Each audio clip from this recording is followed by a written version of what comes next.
Model colony जैव वैविध्य तलावाच्या काठावर कला प्रदर्शन उत्साह संपन्न. स्थानिक नगरसेवकांसह नागरिकांचा उत्स्फूर्त प्रतिसाद. पुण्यातील मॉडेल कॉलनी सुधारणा समितीने 26 जानेवारी निमित्त समितीचा 35वा स्थापना दिवस साजरा केला. मॉडेल कॉलनी परिसर सुधारणा समिती ही गेले अनेक वर्ष या भागात काम करत आहे. विविध उपक्रम महानगरपालिकेच्या मदतीने राबवणे आणि त्यात नागरिकांचा सहभाग वाढवणे असा प्रयत्न नेहमीच असतो.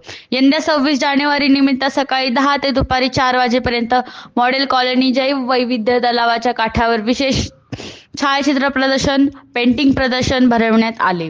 या कलाकारांचा मोठ्या संख्येने प्रतिसाद मिळाला. नागरिकांनी देखील उत्स्फूर्त प्रतिसाद दिला. या कार्यक्रमाची सांगता तिळगुळ व चहापानाचा आस्वाद घेऊन झाला. इथे विना मोबदला कलाकृती प्रदर्शन एक दिवस मांडण्याची संधी कलाकारांना दिली होती. 35 कलाकारांनी उत्स्फूर्त सहभाग घेऊन यामध्ये श्रेष्ठ अंशी विविध कॉलेजचे प्रिन्सिपल सहभागी झाले होते.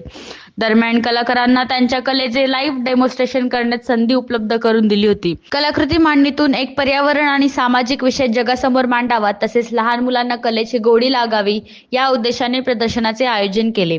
दुपारी 4:30 वाजता वर्धापन दिनानिमित्त मॉडेल कॉलनी परिसरातील जागरूक नागरिकांची सभा बोलवली होती व त्यात सर्व नवनिर्वाचित नगरसेवकांनाही आमंत्रित केलं होतं.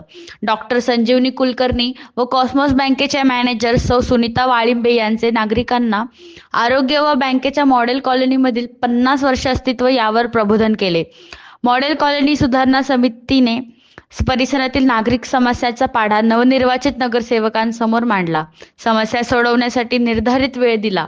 4ही नगरसेवकांनी सकारात्मक प्रतिसाद देत दिलेल्या वेळेत समस्या सोडविण्याचे आश्वासन दिले. समाजातील विविध घडामोडी जाणून घेण्यासाठी सबस्क्राईब करा सांगावा, पाहत रहा सांगावा.